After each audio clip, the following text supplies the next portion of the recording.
Então, bem-vindo todo mundo, gente. Essa é a reunião de conjuntura do PET.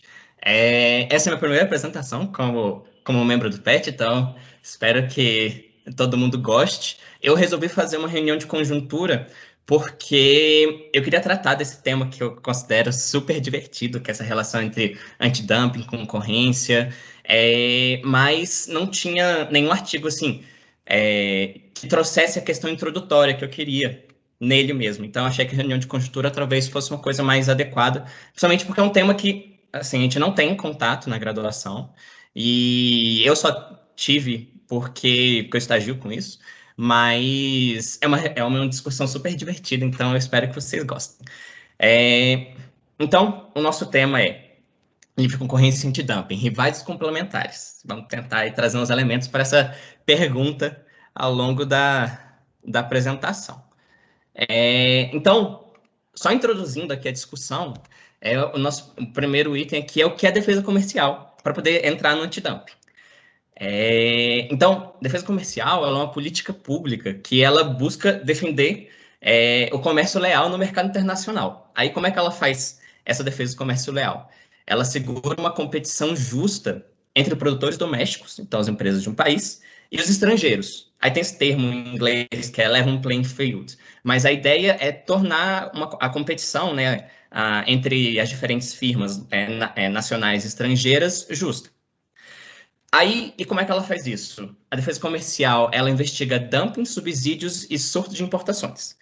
Subsídios, definição normal, surto de importações é quando tem um surto de exportações, um grande número, um produto, uma ampla quantidade de importações de produto. E aqui eu acho que só é importante definir o dumping, porque até vai ser o foco da nossa análise, que é tratar do antidumping, e não é um conceito, assim, pelo menos passar na graduação, não é um conceito tão claro. Então, tem essa definição, que tem muitas aspas, mas ela é bem clara, que o dumping é vender mais barato no mercado externo do que no mercado interno. Então, assim, eu sou uma empresa brasileira, eu vendo no Brasil equivalente a $2 e eu exporto para os Estados Unidos aquele mesmo produto. E lá eu vendo a $1. Se você faz isso, você pratica dumping. Tá? Assim, definição entre muitas aspas, mas essa é uma definição bem clara do que é dumping. E vai ser importante ter essa definição para entender as discussões. E bem, aí tem as medidas de defesa comercial, que são as medidas que a defesa comercial impõe para poder combater essas práticas que são desleais no comércio. Então, tem a medida antidumping para combater o dumping, tem a medida compensatória para combater subsídios e tem a salvaguarda para combater surto de importações. Aí, no caso do antidumping, que é o principal caso, que é o foco da nossa análise, como é que ele é aplicado? Ele é aplicado como uma tarifa sobre as importações do produto que está sofrendo dumping.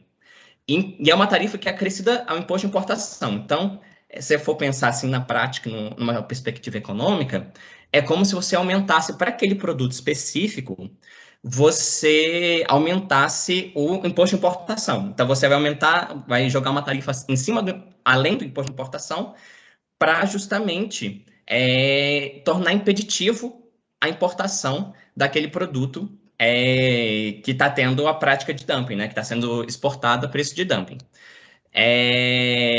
Né, então, é justamente um combate a esse tipo de prática desleal de comércio internacional. Mas beleza. Então, isso é defesa comercial, isso é antidumping. Então, só trazer uma breve perspectiva aí do histórico de defesa comercial, ele se originou, na verdade, lá no início do século XX, e o primeiro país que que criou um mecanismo de defesa comercial foi o Canadá em 1904, para proteger a sua indústria contra o monopólio dos Estados Unidos. Então, o que acontecia é que tinha um monopólio na produção, acho que era de algum tipo de aço, nos Estados Unidos, e por causa desse monopólio nos Estados Unidos, eles conseguiam baixar o preço do produto na hora que exportava, a um preço abaixo, né, do custo de produção, do que era possível, de uma forma que as empresas no Canadá, elas não conseguiam competir com o preço que estava sendo exportado dos Estados Unidos. Então para isso que foi criado essa a política de defesa comercial no Canadá. E você vê, então, nesse caso, tem uma relação muito próxima com defesa da concorrência. Porque o que eles estavam querendo fazer? Eles estavam protegendo a concorrência no mercado nacional, então, assim, garantindo que as empresas no país estavam sendo protegidas contra uma prática desleal do monopólio estrangeiro, que estava vendendo a preços que as empresas nacionais não conseguiam competir. Então, surgiu disso. Aí, ao longo do século XX, outros países começaram a usar mecanismos de defesa comercial e, tradicionalmente, são países desenvolvidos que usam. Mas aí, e que usaram isso ao longo de todo o século XX. Aí, também, defesa comercial ela é definida por acordos da OMC, da Organização Mundial do Comércio. E principalmente a partir da rodada Uruguai de negociações, né, então, que teve a criação da OMC e tal, que teve uma padronização internacional da defesa comercial no mundo. Então, tem 3 acordos que são os grandes acordos internacionais que definem uma padronização, elementos aí que têm que ser seguidos por todos os países que usam esse tipo de medida, que é o acordo antidumping, o acordo de medidas compensatórias e o acordo de salvaguardas. Aí, isso aqui é um fator bem interessante, que aí, a partir dos anos 80, dos anos 90, defesa comercial começou a ser popularizada nos países em desenvolvimento. Então, como uma válvula de escape ao processo ao livre comércio, ao processo de liberalização econômica que aqueles países estavam passando durante esses períodos, né? Que nem a gente já estudou várias vezes. E então, aí é interessante, tem 2 visões que eu trouxe aí, 2 citações para a gente poder analisar essa visão do início do uso da defesa comercial em países de desenvolvimento aí durante os anos 80 e 90. Então, a primeira visão, ela trata aqui que a normalização internacional da defesa comercial atendeu a uma demanda das empresas nacionais por proteção, em compensação à disseminada redução de tarifas que havia ocorrido internacionalmente nos anos precedentes. Então, por essa visão, a defesa comercial começou a ser adotada em países de desenvolvimento como um contraponto à redução das tarifas que existiam, né? As tarifas de importação eram elevadas e como elas foram reduzidas, então tinha mais facilidade de importar. Então, como compensação a essa medida de liberalização econômica, a defesa comercial podia ser adotada aí como uma medida, né, para compensar essa dificuldade das indústrias nacionais em competir com as importações que estavam acontecendo agora com maior facilidade.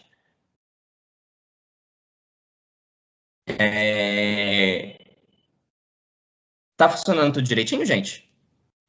Se Tem alguém algumas puder só pessoas dar. que não são da UNB que estão pedindo para entrar. Pode deixar, né, Guilherme? Você convidou? Pode sim, sim. Pode deixar que eu olho aqui, não precisa se preocupar. Tá, Mas está beleza. tudo bem, a apresentação está ótima.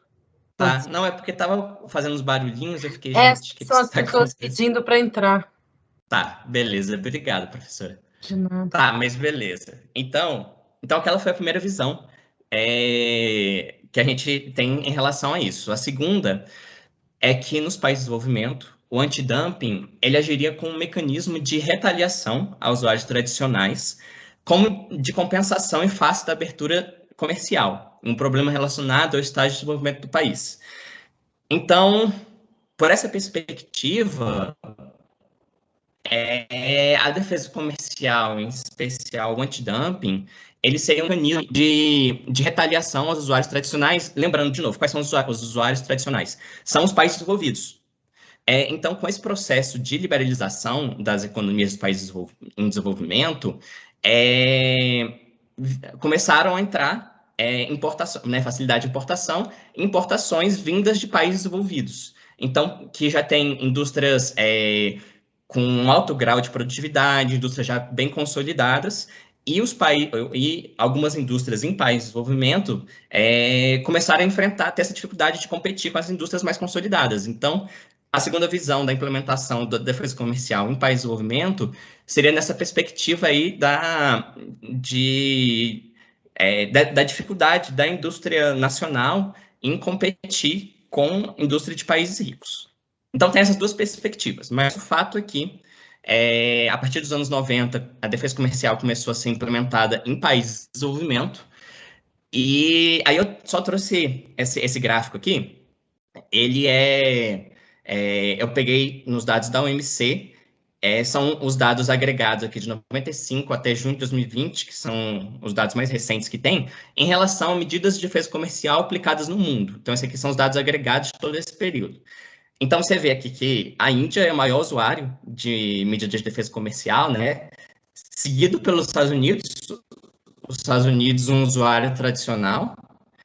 A União Europeia, principalmente alguns países da União Europeia, são usuários tradicionais, então logo em seguida, e alguns novos usuários desse processo. Então, Argentina, seguida do Brasil, China e outros países aqui também, que são usuários importantes de medida de defesa comercial. Mas você vê, então, que o Brasil está entre os principais usuários do mundo, né? Por isso, até que é um tema tão discutido na literatura e que tem artigos, vários artigos no Brasil analisando sobre isso.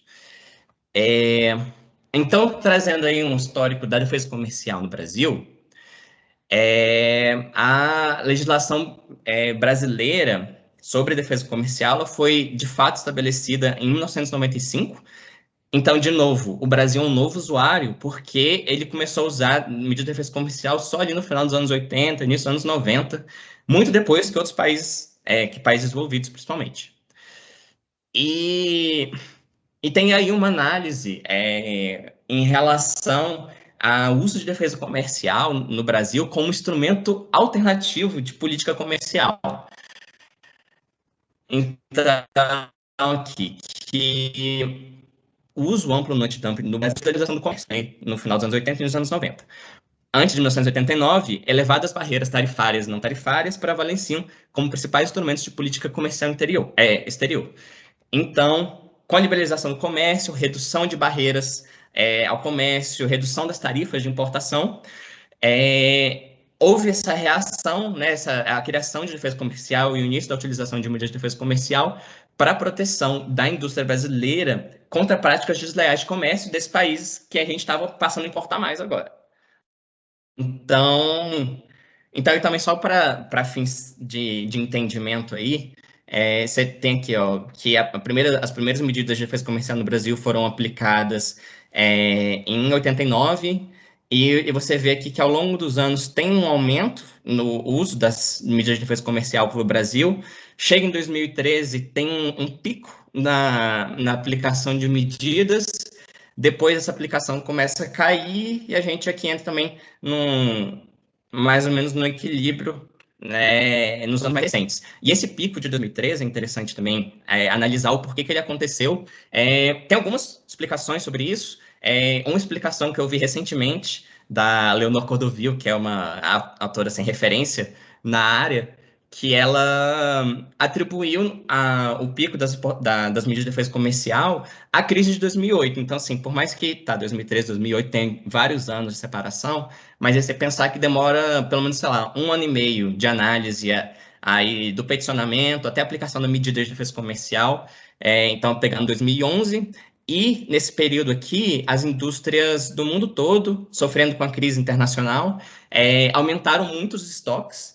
E qual é uma boa maneira, bem eficiente, de você acabar com seus estoques? Praticando dumping, né? Jogando o preço lá embaixo, exportando, e você reduz seus estoques. Então, uma das razões que poderia ser explicada esse pico em 2013 do número de medidas de defesa comercial seria por essa característica, né, do mercado internacional nesse período. E também, se você pensar, né, 2010, 2011, 2012, era aquele período que o Brasil estava com o câmbio, né, muito valorizado. Então o dólar 1,50 facilita muito importar, então isso também pode estar atrelado a esse aumento de medidas de defesa comercial nesse período.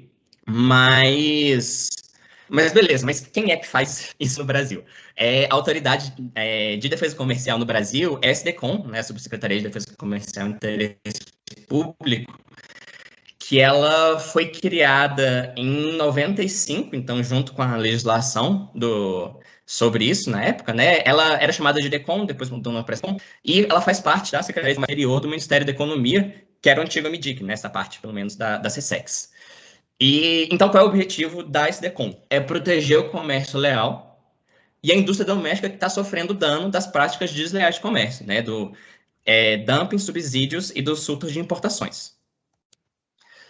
Aí, a SDCOM, ela investiga e ela propõe, então, medidas antidumping para dumping, que a gente falou antes, medidas compensatórias para subsídio e salvaguarda para surto de importações.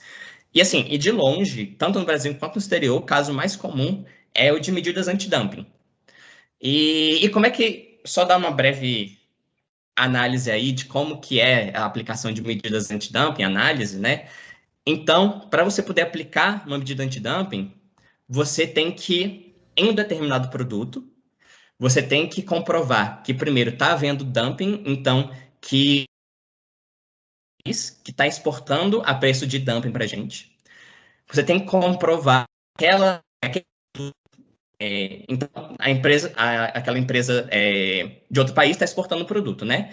Você tem que comprovar também que tem uma empresa no Brasil, que a gente chama de indústria doméstica, que está sofrendo dano nesse período, então que os seus índices estão caindo, as suas vendas estão caindo, pode estar tendo perda de empregos e tal. E você tem que ter um nexo causal entre esses dois. Então, você tem que ter um nexo causal, uma correlação aí entre o dumping que está sendo praticado pelas importações, né? Então, surge um aumento de importações e o dano que essas importações estão fazendo à indústria doméstica. Então, assim, é um processo muito complexo, bem técnico, é tipo, um parecer de defesa comercial tem umas 200, 300 páginas, assim, muito complexo você conseguir ser atendido por um medida antidumping. Assim, não é um processo fácil, eu não posso só chegar no Ministério e falar assim, estou sofrendo. Não, é bem complexo você conseguir ter uma aprovação de medida antidumping para proteção da indústria que está sofrendo dano. Então, isso só para fins aí de entendimento geral, né, do tema, então há 146 medidas de defesa comercial em vigor atualmente no Brasil, esses são dados mais atualizados.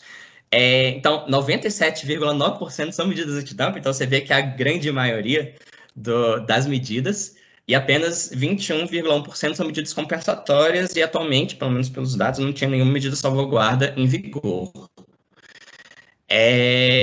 Então, por isso até, né, que o tema da apresentação é sobre livre concorrência e antidumping, porque é de longe o tipo de medida mais estudado, porque é a mais aplicada.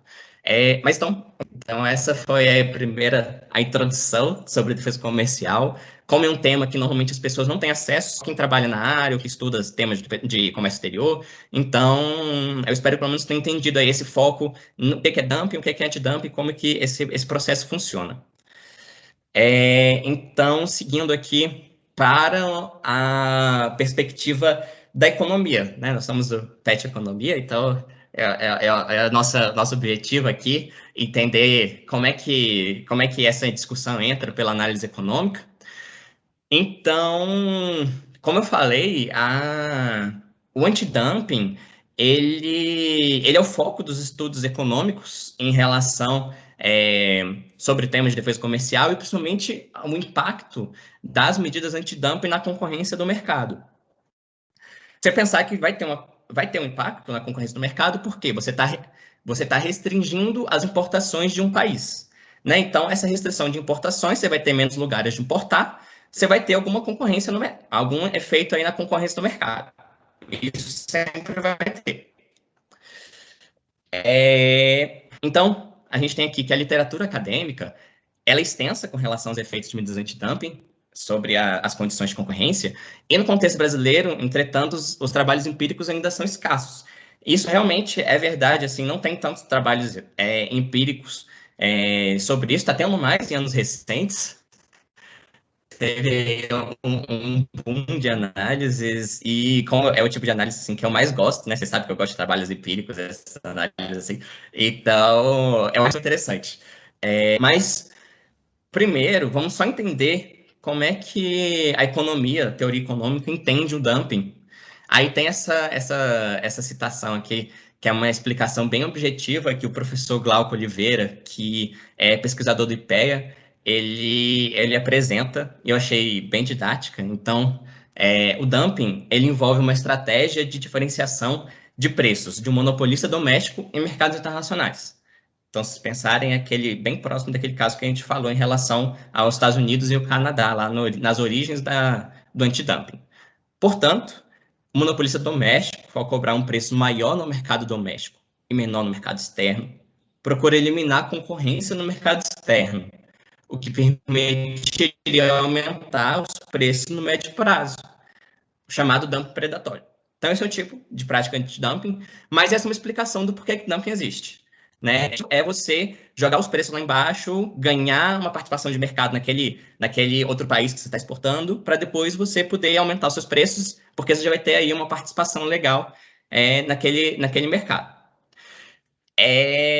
Então, essa análise tem uma questão bem concorrencial clara aí, né? Que, então, por exemplo, essa perspectiva do dumping está relacionada a uma firma monopolista que tenta estender o seu poder de mercado doméstico, que ela já tem, né? Uma firma monopolista naquele país, para o mercado internacional. Então, conquistar mercados de outros países. E é uma simplificação, o caso concreto, obviamente, é muito mais complexo, como tudo, mas a economia e como todas as outras ciências buscam simplificações para poder facilitar o entendimento. Aí, a literatura sobre o antidumping estuda diversos efeitos que a imposição de medidas antidumping tem na economia. Então, esses autores aqui, são 4 autores, né? Oliveira mais 3, tem nas referências lá ao final, mas aí eles levantaram quais são os 2 principais efeitos estudados pela literatura econômica em relação a isso.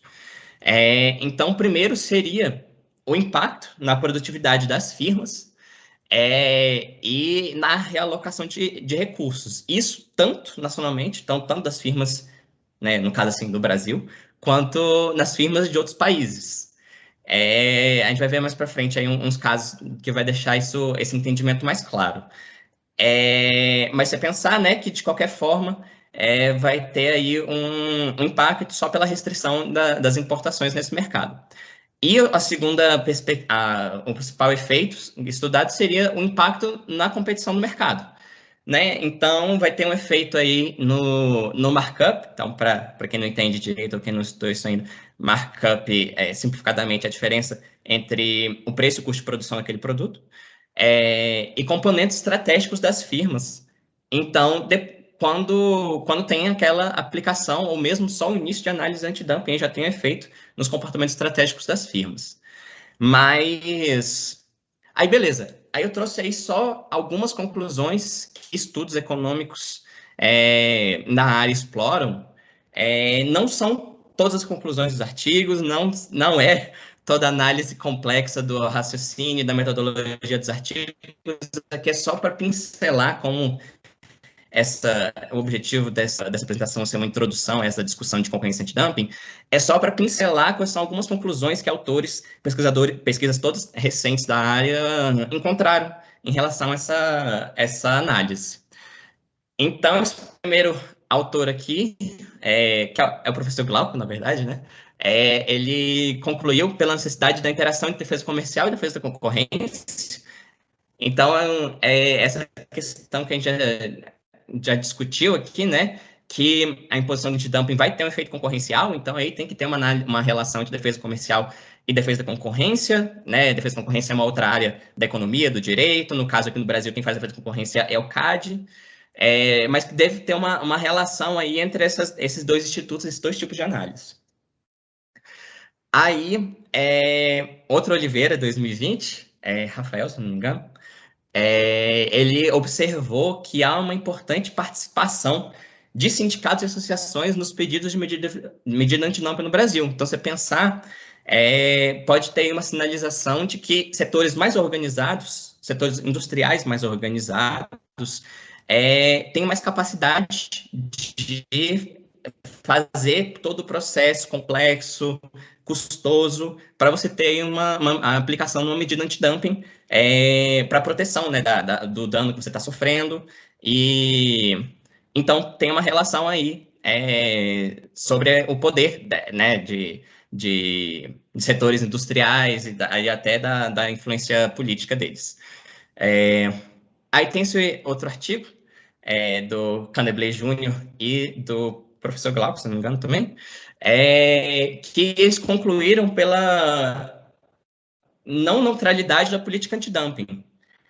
Aí, visto que as medidas antidumping, elas tendem a ser aplicadas em classes industriais com maior representatividade política e econômica. Então, você vê que os dois resultados aí, eles estão relacionados, né? Os setores que conseguem ser protegidos por medidas antidumping são setores que têm uma facilidade de organização política e de conseguir os recursos necessários para ter esse tipo de aplicação. Aí, esse outro artigo, que é do professor Glauco também, Oliveira, e de mais outros 3 autores, que eles concluíram, uma das conclusões que eles obtiveram é que há uma tendência positiva entre a aplicação de medidas antidumping e o aumento do poder de mercado das indústrias protegidas, principalmente no longo prazo. Aí eles fizeram uma análise bem complexa, considerando vários países, e eles encontraram essa tendência, né, que quando você tem aplicação da medida antidumping em um país, você tem uma consequente aumento de poder ao longo do tempo das indústrias que foram protegidas. Então, de novo, você reduziu as importações, você reduziu a concorrência das importações naquele mercado, e as indústrias que está sendo protegida começa a ganhar aí, uma participação de mercado, um market share maior. Aí o resultado aqui encontrado por Marx foi que os resultados indicam que as medidas antidumping afetam o comércio rapidamente depois de aplicadas, e quando retiradas, há uma inércia no restabelecimento do fluxo de comércio. Então, o que está dizendo é que você tem aplicação da medida antidumping naquele mercado. Você restringiu as importações daquele país que está praticando dumping. Então, isso acontece bem rapidamente, né? Teve aplicação da medida, aumentou o preço de importação, os custos de importação, caiu aquelas importações. E se você tira aquela medida, há um custo das importações voltarem ao nível que estava antes. O que também faz sentido, né? Você pensar que tem aí, aí os importadores já podem ter buscado outros países para importar, tem aí a questão de perda de conexões e de contratos. Então, faz sentido esse resultado que foi obtido. E Cavalcante, também, em 2020, ele observou que as empresas protegidas por medidas antidumping apresentam maiores investimentos era para ser P&D, mas ficou PD, mas é pesquisa em desenvolvimento, do que empresas não protegidas, com impactos na redução de seus custos de produção. Então, você vê que tem, né, pode até ser visto como um efeito positivo aí na questão do aumento de investimentos em pesquisa e desenvolvimento das indústrias das indústrias nacionais que estão sendo protegidas por essas medidas. Então, se eles, né, param de competir com essa prática desleal do antidumping, né, eles conseguem aumentar a participação de mercado, aumentar os lucros, talvez aumentar aí o market share e o markup, e fazer investimentos em pesquisa e desenvolvimento, que é um ponto, né, sempre benéfico ter empresas nacionais fazendo esse tipo de investimento. Mas tá, esses são os pontos, alguns pontos que a literatura econômica tratou recentemente sobre esse impacto, essa relação entre livre concorrência e antidumping, várias perspectivas, várias problemáticas aí que foram analisadas. Agora a gente vai analisar rapidinho a perspectiva do direito, porque acaba que os dois grandes núcleos que tratam de defesa comercial de qualquer jeito, a economia e o direito, por ser, né, ter todo um arcabouço legal. Então, começando aí só com uma perspectiva rápida, que pela perspectiva do direito, um produto vendido a um preço não justo, né, desleal, prejudica a concorrência, o concorrente doméstico. Então, seria esse less than fair value, que né, esse preço abaixo do justo, que seria uma competição desleal, e que, por causa disso, teria que ter esse equilíbrio por meio de medidas antidumping para ter uma concorrência justa entre empresas domésticas e empresas internacionais que estão exportando para o Brasil. Além disso, a defesa comercial, como a gente já pincelou antes, ela é disciplinada por acordos internacionais, então pelos acordos da OMC, e tem uma ampla jurisprudência nacional e internacional. Então, você pensar que aí, desde o início do século XX tem medidas de defesa comercial aplicadas pelo mundo, então tem uma vastíssima experiência legal e de jurisprudência em relação a isso, sobre diversos mercados, diversos atores. Então, assim, não é um tipo de política que é aplicada assim, sem experiência internacional, tem uma ampla gama aí de peso por trás desse tipo de ação. E no Brasil, a defesa comercial, ela é organizada pelos decretos 8.058, que trata do antidumping, de 2013, né? O decreto 1751 de 95, que trata de medidas compensatórias, e o 2667 de 98, que trata de salvaguarda, de longe. E sim, são decretos também, eu vou deixar claro que são decretos muito extensos, muito detalhados. Além disso, tem detalhações, além dos decretos, tem outros detalhamentos que são feitos e como que é feita a análise.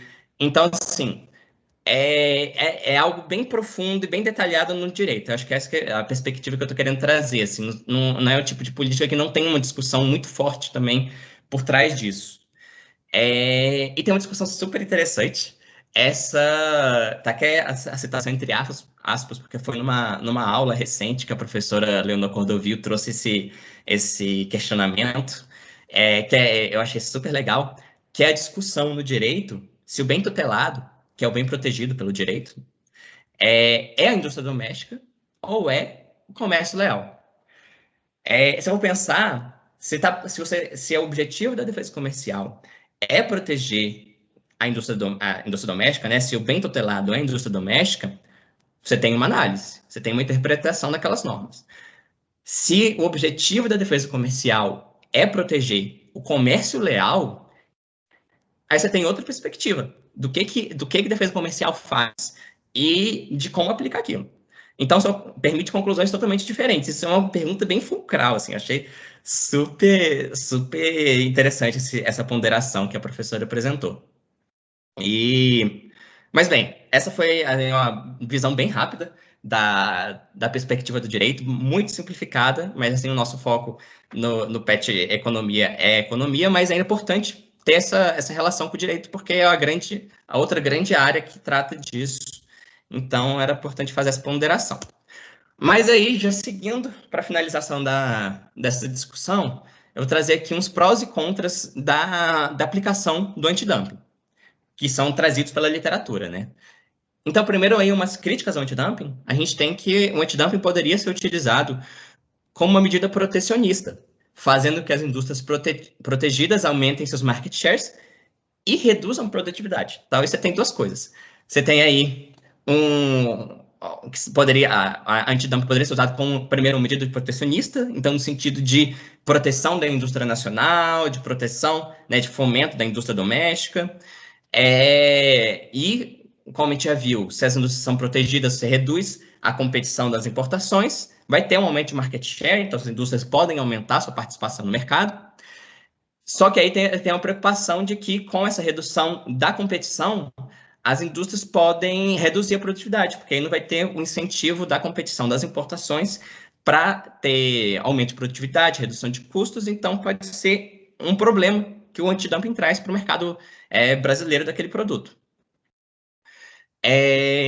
Uma outra crítica é que poderia haver uma influência política no lobby da indústria doméstica na definição do antidumping. Então, tanto por motivações estratégicas e retaliatórias. Então, qual é a ideia aqui? De que a indústria doméstica, assim, pode ser uma grande indústria, um setor assim com grande volume de capital, e por causa disso pode ter uma facilidade de contato com os tomadores de decisão, com quem vai implementar aquela política, e então pode ter essa facilidade que outros agentes da economia não vão ter de defender os seus interesses. E essa motivação, né, da proteção, de buscar um antidumping das indústrias, pode vir tanto por uma motivação estratégica no sentido de que você quer reduzir a sua concorrência, obviamente, todo mundo quer, né? Reduzir a concorrência no seu mercado. E até retaliatória no sentido de que, por exemplo, eu sou uma empresa que eu exporto para o Canadá. E lá no Canadá eu sofri uma medida antidumping. Aí você fala, ok, então tem uma empresa canadense que exporta para o Brasil, aí eu também vou buscar uma medida antidumping contra aquela empresa. Nesse sentido, assim, de retaliação e da própria relação entre países, né? De um país aplicou contra o outro, aí o outro vai querer aplicar. Mas então seria também uma crítica.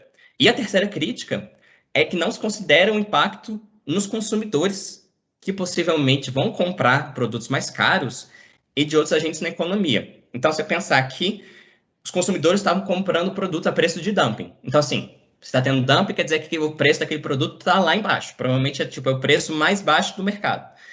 E para os consumidores isso é ótimo. Né? Você está comprando aquele produto no preço mais barato que você consegue, e você aumenta o seu bem-estar, né? Então, reduz os custos dos consumidores, isso é bom para eles. Mas se tem a aplicação da medida antidumping, eles vão parar de importar esse produto naquele preço muito barato, e isso vai ser ruim. Então, sim, uma crítica que é muito comum em relação ao antidumping é que, tá bom, a gente está defendendo aí, a indústria doméstica está sofrendo dumping, está sofrendo dano por causa do dumping, teve aplicação, mas e os consumidores e os outros agentes da economia? Como é que eles vão ser afetados por aquela medida? Você não vai considerar como que aquilo vai atingir essas outras pessoas, esses agentes da economia? Então, essas são 3 críticas ao antidumping. Aí vamos agora para 3 defesas ao antidumping.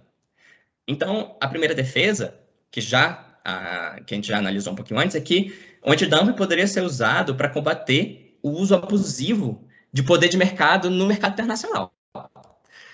Então, como a gente viu naquele primeiro caso lá do Canadá, você tem aí um monopolista em outro país, tem um monopólio, tem um poder de mercado, consegue jogar os preços lá embaixo, exportar a um preço muito baixo, que vai atingir, que vai causar dano à indústria nacional, à indústria doméstica. Então, é justo que você vai aplicar uma medida antidumping para proteger a sua indústria contra um monopolista ou uma empresa que tem um grande poder de mercado no exterior. Né? Faz sentido que seja realmente seja um tipo de medida justa para proteger a sua indústria que não tem, né, não tem culpa, que tem um monopolista no outro país que está exportando a preço muito baixo. A segunda defesa ao antidumping é que ele possibilita a proteção de indústrias domésticas e de seus funcionários contra práticas desleais de comércio de produtores estrangeiros, né? Então, você pensar que o dumping, subsídios a empresas, né, são práticas desleais que não permitem um jogo justo, né, uma competição justa no comércio internacional.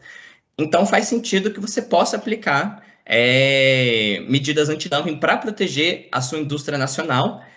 E é sempre bom pensar, né, que quando você protege uma indústria, você não está protegendo só a empresa, né, só tipo o CNPJ. Você está protegendo todas as pessoas que trabalham para ela.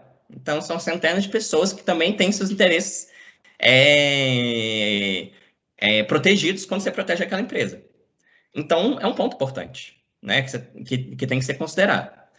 E, por último, também tem a perspectiva que a defesa antidumping pode ser usada para a proteção da indústria nascente, de uma indústria nascente, então que, por causa disso, ela não seria tão internacionalmente competitiva.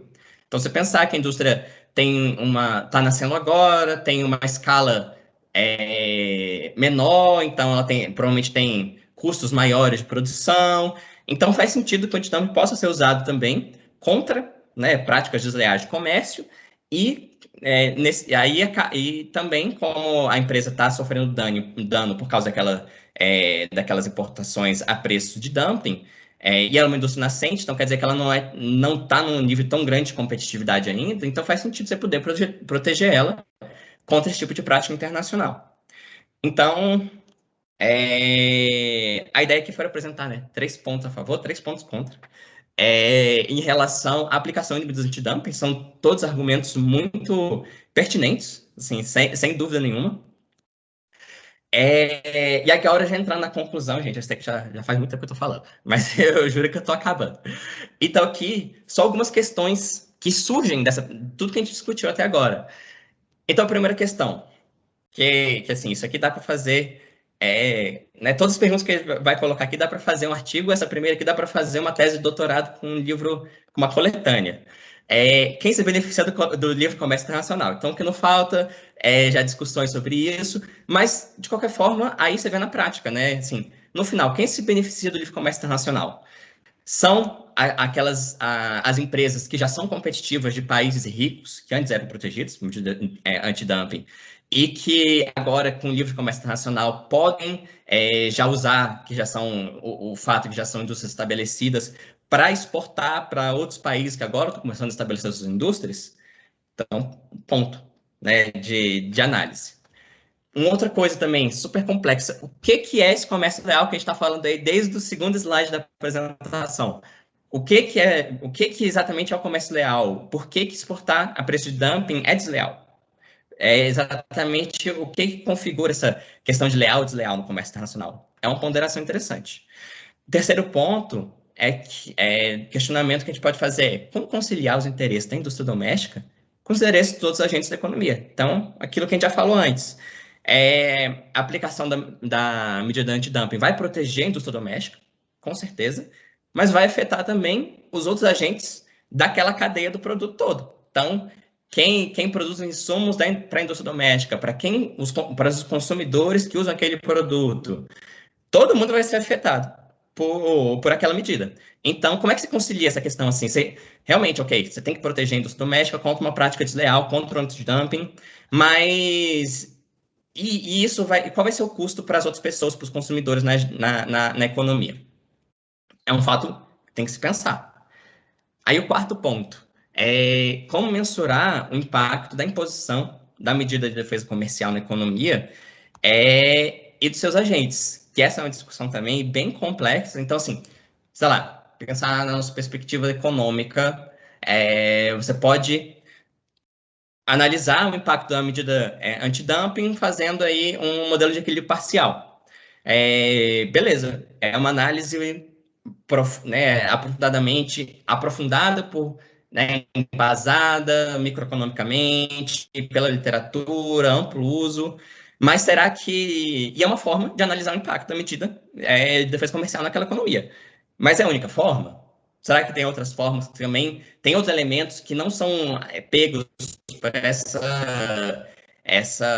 por esse tipo de análise, por um modelo de equilíbrio parcial, outras análises econômicas que merecem ser analisadas, então, assim, que não são capturadas por uma análise puramente econômica consideradas, no caso concreto, né? O outro ponto é que é de interesse de toda a indústria nacional proteger a indústria doméstica que está sofrendo dano. Então, esse é um ponto interessantíssimo, no sentido de que, beleza, tem uma indústria doméstica, ela está sofrendo dano por dumping. Mas a maioria dos casos de defesa comercial são relacionados a produtos, a insumos industriais. Então, assim, há produtos que ainda vão ser ainda processados na cadeia industrial. Então, por exemplo, eu sou uma indústria, então eu produzo um produto industrializado, só que eu vou vender esse produto para outra indústria que vai usar na produção de outro produto industrializado. Então, sei lá, eu produzo ferro e eu vou exportar para uma indústria que faz máquina de lavar.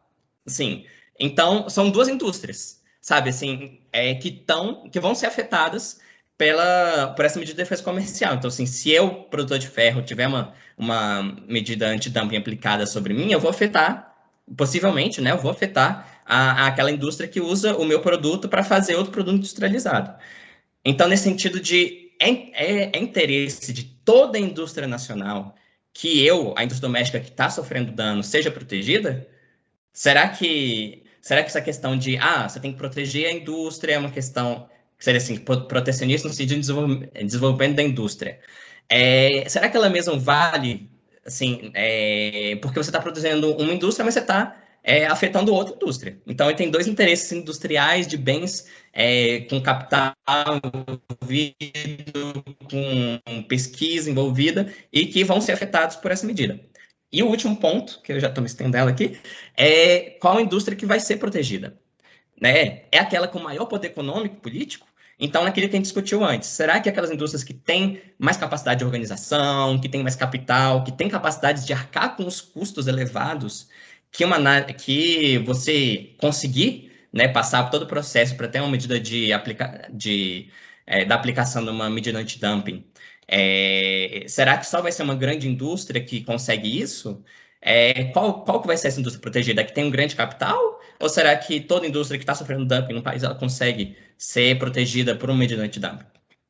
Então, como eu falei, assim, perguntas muito complexas, cada uma delas dá pelo menos escrever um artigo em cima, mas é interessante, né? São questionamentos que a gente consegue ter em relação ao que discutiu até agora.